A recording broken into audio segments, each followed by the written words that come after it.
এই জন্য আজকে থেকে 2 রাকাত অতিরিক্ত নফল নামাজ পড়বেন, পড়ার পর 3টা দোয়া করবেন। কয় দোয়া? হ্যাঁ, আমার সাথে করেন, বলেন আল্লাহ। না, আল্লাহ কি? নফল নামাজ পড়েন কিন্তু অতিরিক্ত, ফরজ নামাজই পড়ি না আবার নফল নাকি? যেটা বললাম না, আস্তে আস্তে বলছি কিন্তু কেউ শোনে নাই।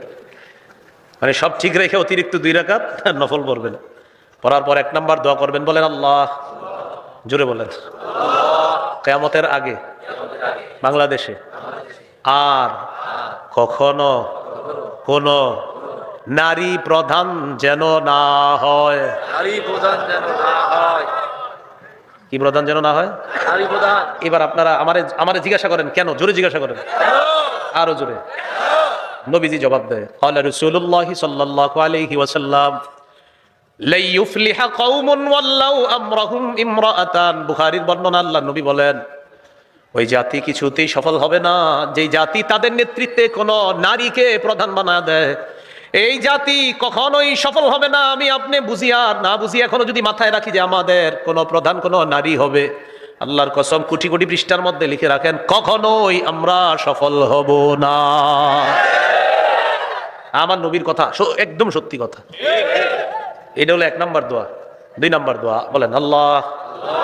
মরার আগে বাংলাদেশে শরিয়া আইন দেখে যেতে চাই। শরিয়া আইন চায় না তারা, বলেন, কোন না কোন অপরাধে অপরাধী যারা, কোন না কোন অপরাধে অপরাধী যারা, বলেন, শরিয়া আইন চায় না তারা। শরিয়া আইন চায় না তারা, কোন না কোন অপরাধে অপরাধী যারা। চোর শরিয়া আইন চাইবে না, হাত কাটা যাবে। ধর্ষক শরিয়া আইন চাইবে না, পাথর মেরে হত্যা করা হবে। শরিয়া আইন চালু যদি হয়, বিগত দিনে আমাদের দেশে যে খালি চুরির বিচার যদি করা হয়, তাহলে এই দেশের হায়াত শেষ হয়ে যাবে। এই জন্য শরিয়া আইন চায় না কারা? কোন না কোন অপরাধে অপরাধী যারা। তো 2 নাম্বার দোয়া, আল্লাহ এই দেশে আপনি শরিয়া আইন চালু করবেন। 3 নাম্বার দোয়া, বলেন, হে আল্লাহ। সূরা হজের, হ্যাঁ বলেন, 41 নম্বর আয়াত অনুযায়ী